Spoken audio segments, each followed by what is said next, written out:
happy to be back here in the studio with you guys and talk about some more topics about adopted children, foster homes, and foster kids.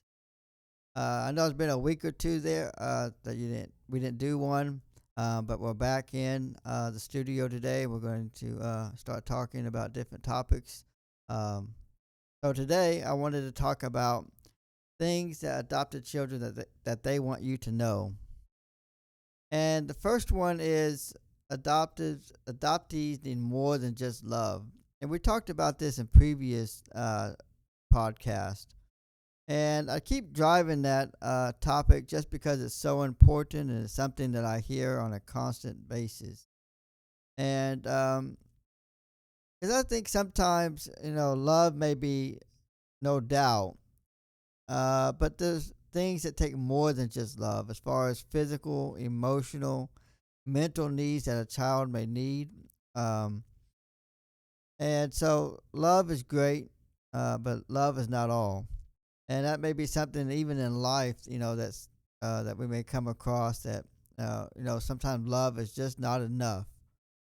And so that's something I really want to bring home and have everyone understand or acknowledge that love is sometimes not enough, and but it is appreciated and it is well needed. It's part of the great plan and formula to make a successful life for kids and adoptees and foster homes.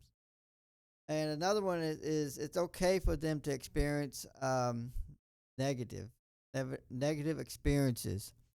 And with that being said, in life you're already experiencing negative things going on in your life. But being in a foster home, an adoptive home, just brings that much more of an opportunity to have negative stuff in your life, and that may be coming from you being pulled from a home, placed in a place that's strange to you, that you're not aware of, that you don't know the people. You're going to a different church, you're going to a different home, different school. Um, and if it's a good experience, you may find that you may be blessed and just find that one home that everything just clicks. Or you may be one of these foster kids that go from home to home to home to home, depending on the situation, that you constantly get change of schools and you constantly changing homes and you constantly have a change of somebody different in your life. And that goes with the other item is adoptive experience happiness and sad moments. And again, that is okay. You're gonna have happy moments. You're gonna have sad moments, and we don't want to take away that is part of life. 'Cause that is very much part of life. That's something that we experience. Everybody experiences. The rich, the poor, adopted, not adopted. You experience negative experiences. You have happy moments. You have sad moments. Um, but also, when you become adopted or in foster homes, for the foster children, they are more likely to have that uh, unhappiness or that happiness or unhappiness moments, sad moments, because they're trying to develop that stability where it's just it's straight across, it's level, um, which is normal, a normal home, I guess you could say, what they call normal. It's just or what society calls normal.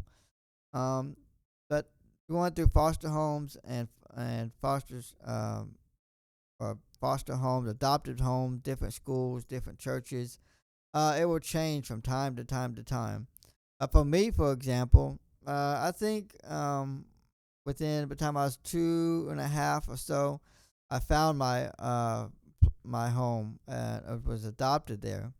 And so I faintly remember a few moments, where I jumped around, but 9 times out of 10, I just was blessed to be found a home at an early stage in life, and I was there at the same home through up to my adulthood, close to it. As far as my older brothers and sisters that were also adopted, they were a little bit older than I was when they found their permanent home, which was we all was in the same home together.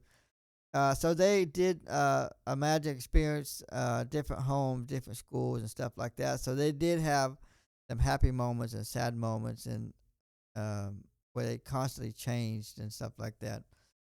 Um, Adoptees can feel that they have no control.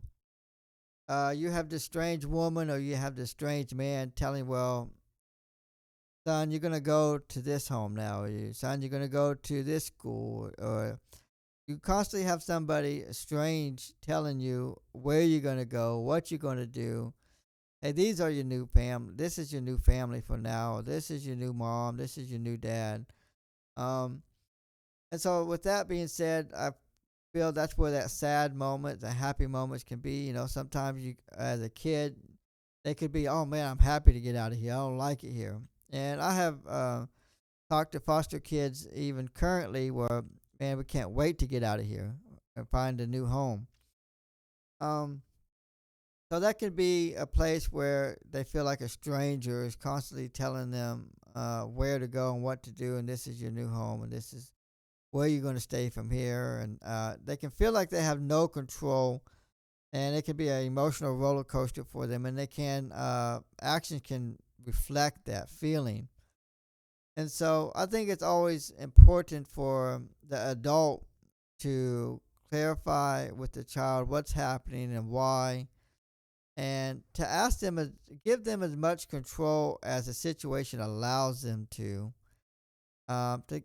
see how they feel, what do they think, and how they would like to do things, and what they desire, instead of just doing it and forcing the child to make them feel like they have zero control, zero say so.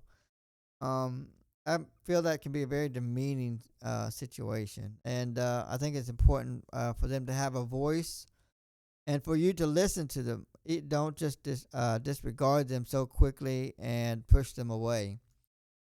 Um, and also, it's healthy for the adopted parents to be in health, understand and know that this is what you're going to have to put up with. Not put up with, that's a bad word, bad way to say that.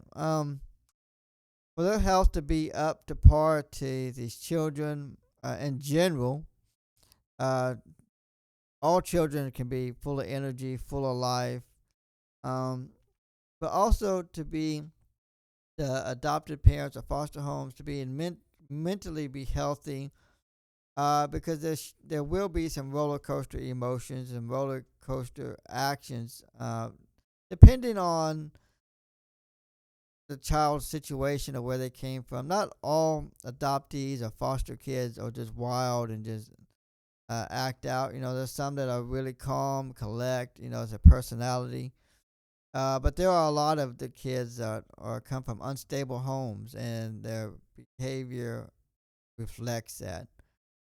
And so it's always healthy to be mental health. Take a mental health day or half a day, exchange it with your spouse to make sure that you're up to par with these kids and can keep up with them.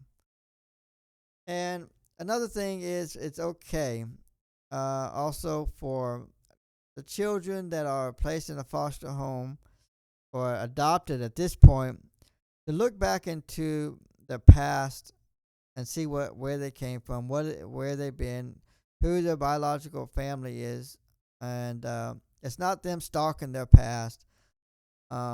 Because sometimes in life you're like, oh, it's in your past, let it go, move on. This is a new situation.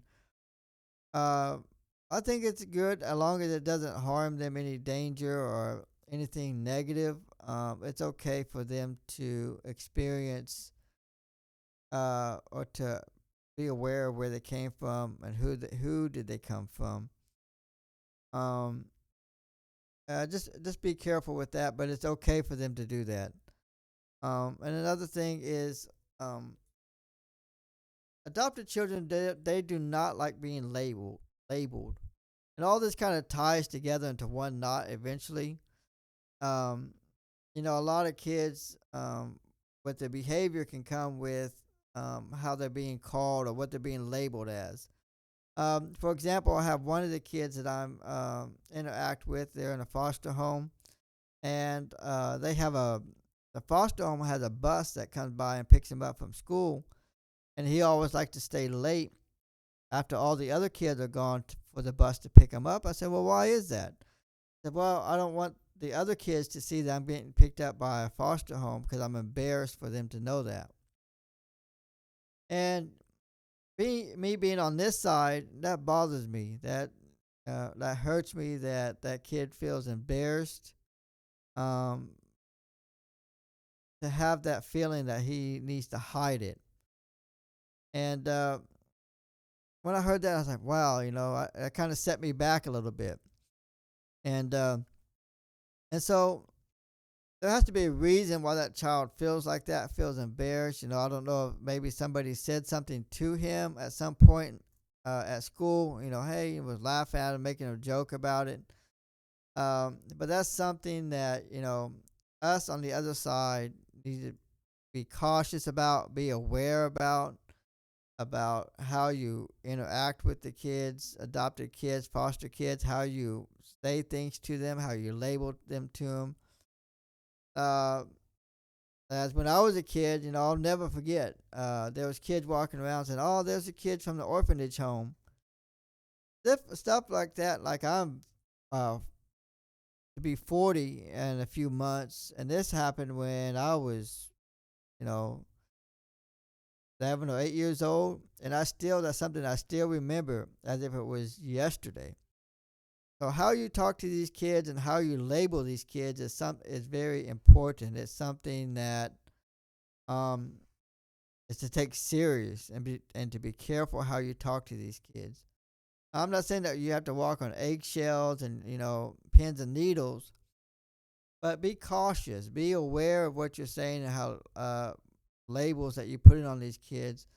Put positivity into their lives. Speak energy and joy and love into their lives.